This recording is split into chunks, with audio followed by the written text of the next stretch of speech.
is the psychology of influencers, given their pervasive social media presence. If you want to understand the practical and psychological elements of doing this job day in and day out, New York Times profiled what they called a dormitory and studio put together where hundreds of influencers have lived in California. It's just one building.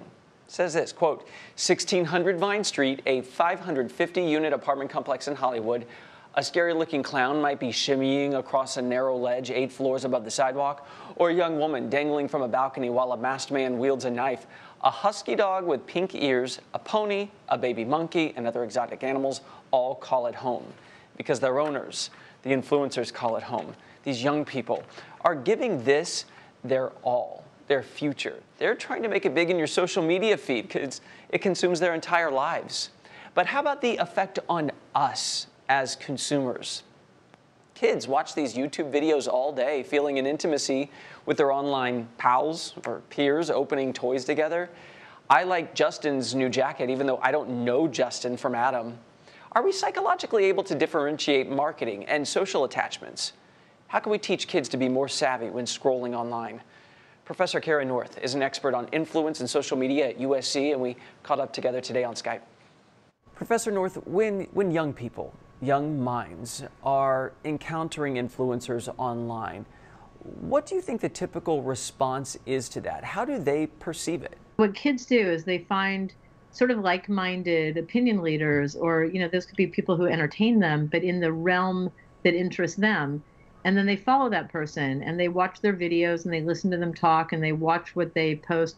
And then they feel like, I have a friend, or I have an opinion leader, I have a mentor. And that's the game changer with social media, because since I'm sitting alone at home watching this, or because it shows up on my phone, it feels a little bit like that person's communicating with me or whispering in my ear. I wonder, when it comes to maybe younger generations who have been encountering influencers for their whole lives, if they're equipped to differentiate between normal people and normal people who are trying to sell them things. So, just as a metaphor, take much younger kids. And when they watch cartoons, they feel like that's a real person going through real struggles or real adventures.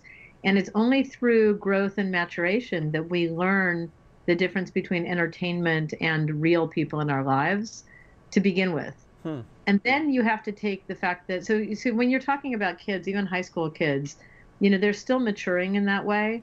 They're still learning the difference between people who are, truly friends and people who might be taking advantage of them, whether it's in the physical world or in the entertainment world or, by social media. What sort of perceptual shifts do you think all of us have to undergo when it comes to things like marketing and social media and how they blend? They paid to advertise by targeting you based on what you know and like, what you've already been passionate about online, the things you click on, who you follow, and then they start talking to you about these things. And what happens is that we, as the receivers of that, we just think that somebody's talking to us.